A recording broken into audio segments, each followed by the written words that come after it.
So, we're leaving the movie theater. Or maybe I should say it like Bobby's perspective. Alright, guys. I'm Bobby, and I'm an ex vegan.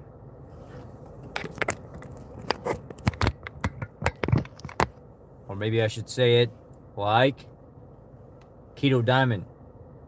Hello, guys and girls out there in YouTube land. This is your favorite Keto Goofball Diamond. Sorry. A couple of my favorite people on here. And she's got a southern accent, and I love it. Anyhow, there is this vegan I ran across talking about the keto diet, and her name's like Kairee Berry or something like that. And I told her ahead of time that I would be talking about her video and sharing her video, and I will discredit her video. Here's the thing: when you get vegans that are low on the totem pole, that don't have a lot of subscribers, they like to talk as if they know a little bit more, or their pants, if you will, are a little bit bigger than what they are. She doesn't know shit about the keto diet. She started her video out by saying keto crotch, keto crotch, keto crotch.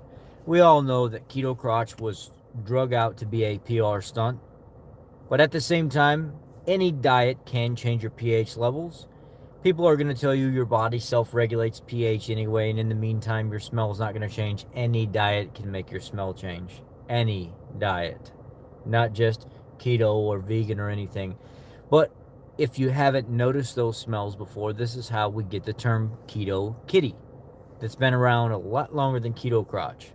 Jimmy Moore, Dr. Barry, health coach Kate, all these other people tried to discredit keto crotch when they were actually kind of wrong. Keto crotch is an actual thing. It just happens that the people that noticed the smell change was probably one of their first diets, or maybe a diet that they actually put some effort into because it was working for them, and they noticed a little bit of a smell change. They may not have picked it up along the way, but people could have been saying something. I'm noticing, not maybe it's just not a breath, or I'm getting an odor from somewhere else. Armpits, under the breasts, inside the legs, from down under, kind of thing. But anyway, you do get a smell change. That's not debatable. I mean, it happens. But now all of a sudden, this vegan berry likes to do the vegan thing and be dogmatic and dramatic and extend it even more than what it is. It's the keto crotch, keto crotch, keto crotch, keto crotch. Like she says in the beginning of her video, like she's trying to point something out. There's nothing in her video that was educating at all. It brings no substance to the vegan community. And if anything, it makes her look stupid in the process. Now, there are some things that she said that are just completely wrong throughout the entire video. She talked about ketoacidosis. You don't even have to worry about ketoacidosis on a ketogenic diet unless you're a diabetic and you can't regulate your blood sugar to be lower and your ketones to be higher. You would have a problem with ketoacidosis if you were eating a high carb or high sugar diet and for some reason you were producing ketones and your sugar was high. But on a low glycemic diet, anti-inflammatory diet, a very healing, approachable diet like keto that is sustainable long term, um, you don't typically have those problems. I've never one time in the 15 years that I've been doing this ran into anybody that has had ketoacidosis. Nobody, because this is not a diet that promotes glucose intake or a glucose increase. It's decreasing glucose and it's upregulating ketone production. So with that being said, you have high ketones and low glucose. No way, shape, or form is that ketoacidosis. And to actually be considered somebody that has to deal with ketoacidosis, you need pretty high numbers to fit in that category. But vegan berry, she knows it. Maybe she's like related to goji berry somewhere along the way, because she was almost talking like she actually knew what she was talking about. And when I pass by vegans that absolutely come across as that they 100% know what they're talking about, I have to discredit the video. I cannot pass by on that. Then she talked about acidosis, smell changing, and stuff like that. Although that may happen in an extreme case, she made it seem like it's a common thing. It's not common at all. This is somebody that's talking that hasn't been vegan that long. She hasn't been dieting that long. She doesn't look like she really needs to be on a diet to begin with. But when you go vegan, she says, she makes it seem like anyway, that when you go vegan, you automatically grow this superpower of knowing more than everybody else because of your ethics, because of the ideology that you follow. And when you go vegan, you just know those smells are not normal. And you just know that the keto diet is bad for you because of that. Because when you go vegan, all of a sudden this ray of vegan superpower comes out of the sky and strikes you in the head. And then all of a sudden you gain all this super knowledge. And now you're just like the smartest person in the entire world. You ever notice vegan women look better than the vegan men? The vegan men look like shit. But the vegan women, either there are a couple different scenarios that Bobby's perspective even pointed this out as well.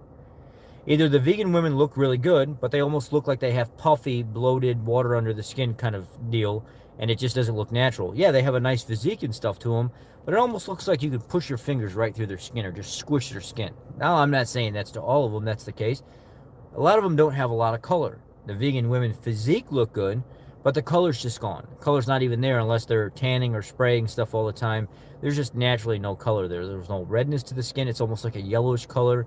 Or it takes them a long time, an extremely long time, and large amounts of estrogen being released throughout the body for them to regulate all that stuff.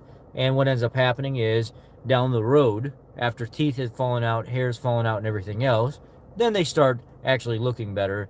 But by that time, the hair's gone, teeth is gone, nails aren't growing correctly, skin pigmentation stuff's changed, eczema, psoriasis all over the place, pimples, whatever it may be. This is a chronic thing that the vegan community talks about. But because you go vegan and this ray of superpower comes out of the sky and strikes you in the head, and all of a sudden you're this amazing wealth of information. Vegan Berry, she's the real deal. She's going to tell you exactly about the keto diet.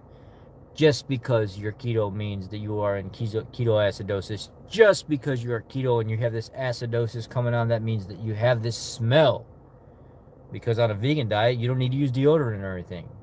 On a vegan diet, you're having all this high fructose and carbs and hard carb meal planning and everything else. You're definitely not going to get a smell from that, right? That's a bunch of bullshit. I'm just saying right now. This girl, I don't know if it's because she's trying to reach out for subscriber content or what it is. If you're going to be a vegan and be good at being a vegan, even if it's the shittiest diet ever. Or if you're going to be a carnivore or keto person, be good at being those things. But if you're bad at talking crap about somebody else's diet, you just make yourself look like the biggest shithead ever. And that's exactly what this is. She's bad at talking crap about the keto diet. And then I kind of scrolled through her videos and stuff like that, and I could see her critiquing other vegans, and then talking about going high carb shopping, and then how to smell better as a vegan, and then how to increase your aroma as a vegan to, I don't know, entice other people to like you or smell you or something like that. So if you honestly felt that by going vegan, you automatically grow this superpower that makes you all knowing of everything, of all diets, and all of a sudden you're the superior form of this walking, talking ideology bullshit, then you should know that you stated in the video, as a vegan, you don't smell. You don't even have to wear deodorant. You have this pleasant odor to you or whatever. Why are you putting out other videos about how to increase your smell or how to make your smell more aromatic as a vegan? You don't have those problems on keto. I think what she was doing actually was taking the things that people, praise keto about and applying them to a vegan diet, because on a ketogenic diet, reducing the amount of sugar and carb intake reduces yeast infections, reduces bad chemical processing and stuff in the body, reduces the amount of odor and stuff. People often say, look, I'm not eating all the sugar and stuff. My breath doesn't smell. I don't have to brush my teeth 2 or 3 times a day. After I eat my meals, my lover's not telling me, before I go to bed, that my breath is just on fire, this dragon breath, because I'm not eating foods that create these inflammatory responses and give these reactions via sugar and carbohydrates and stuff, especially man-made refined sugars, the stuff that vegans still eat. Yes, you can be on a vegan diet, eating Oreos and cupcakes and all these other things because they're still considered vegan friendly, right? Which there are plenty of vegans that do it. So how in the world can you make a video about how you have this super knowledgeable ray of whatever shit came out of the sky and struck you in the head, and all of a sudden made you all knowing to sit in front of a screen and tell everybody else what a keto diet is, and then drop to the low point of using a PR stunt like Keto Crotch to represent your cause. Makes no sense to me. Just another vegan trying to put out dogma. It wants to increase their subscriber rating somehow, but from what I can see, and as far back as I can possibly go, that rating is not increasing that fast, and the views just aren't there. And I'm thinking that the vegans can smell the bullshit right away. And I'm thinking that when I looked at her video, which I'm going to share it in the description box, or maybe I don't know if I can do it now or not. No, I can't unless somebody, no. Anyhow, if you look at her video, she's got 11 dislikes and like, I don't know what it was, four likes or something like that. And her video has been viewed 298 or 300 times. Who in their right mind is a vegan putting out content against vegans, and they have no vegans that come to the channel to support the channel to give enough likes to boost it up in the algorithm so other people can see it? People just don't want to see the videos. People don't want to see that shit. And I'm sorry. I've cursed too many times in this video, but when I see people talk about this veganism being this superpower, this like all-knowing diet, that all of a sudden once you make this ethical, ideological